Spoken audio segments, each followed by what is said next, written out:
രാവിലത്തെ ഫുഡടിയൊക്കെ കഴിഞ്ഞിട്ട് ഞാൻ നേരെ തന്നെ തുണി കഴുകാനായിട്ട് ഇറങ്ങി. തുണി കുറച്ച് നേരം ഞാൻ കംഫർട്ട് വെള്ളത്തിൽ മുക്കി വെക്കും. മുക്കി വെച്ചിട്ട് വെയിൽ പോകുന്നതിന് മുന്നേ അങ്ങ് വിരിച്ചും കൂടെ ഇട്ടു. പിന്നെ അകത്തോട്ട് വന്ന് നോക്കിയപ്പോഴത്തേക്കായിരുന്നെങ്കിൽ ആവശ്യത്തിന് തുണിയൊക്കെ മടക്കാനുണ്ടായിരുന്നു. അതൊക്കെ മടക്കി വെച്ചിട്ട് പിന്നെ എൻ്റെ എപ്പോഴത്തെയും പോലത്തെ പരിപാടികളായ തോരൻ വരയ്ക്കാണ്. ആദ്യം തന്നെ മുറിയിലെ ചുക്കിലിയൊക്കെ അങ്ങ് തൂത്തിട്ട് നേരെ ഫോട്ടോ ഒക്കെ അങ്ങ് തൂത്ത് വെച്ചിട്ട് നേരെ പെരയ്ക്കൊക്കെ നല്ലപോലെ തൂത്തിട്ട് നേരെ തന്നെ ഞാൻ തുടയ്ക്കാനായിട്ടും കൂടെ ഇറങ്ങി. ഇവിടെ എത്ര തൂത്ത് തുടച്ചിട്ടെന്ന് പറഞ്ഞാലും പിന്നെയും പൊടിയാണ്. അതുകൊണ്ടാണ് ഈ തെരുതെരെ തൂക്കുന്നത്. പിന്നെ ഞാൻ രാവിലെ തന്നെ മെത്തയെടുത്ത് വെയിലത്തിട്ടിട്ടുണ്ടായിരുന്നു. അതൊക്കെ അകത്തോട്ടിട്ട് ബെഡ്ഷീറ്റൊക്കെ അങ്ങ് വിരിച്ചിട്ട് ബെഡ്ഷീറ്റ് ഞാൻ വെറുതെ വിരിക്കുന്നത്. പൊന്നൂട്ടൻ വന്ന് 2 ചാട്ടം ചാടുമ്പോഴത്തേക്ക് ബെഡ്ഷീറ്റൊക്കെ പണ്ടത്തെ പിന്നത്തെ പോലെയാവും. പിന്നെ നേരെ വന്ന് എണ്ണയൊക്കെ തേച്ച് കുറച്ച് നേരം അവിടെ ഇരുന്നേ.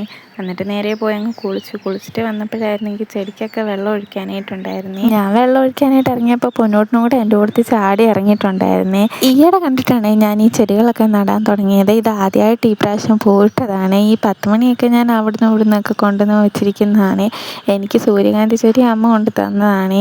പിന്നെ പൊന്നൂട്ടനുമായിട്ട് ഇച്ചിരി നേരം കിടന്നുറങ്ങുകയൊക്കെ ചെയ്തു. ഉറങ്ങി എഴുന്നേറ്റിട്ട് ഫുഡൊക്കെ കഴിച്ചിട്ട് ഞങ്ങൾ വൈകുന്നേരം കുറച്ച് നേരം വഴി വരെ നടക്കാനും കൂടെ പോയിട്ടുണ്ടായിരുന്നേ.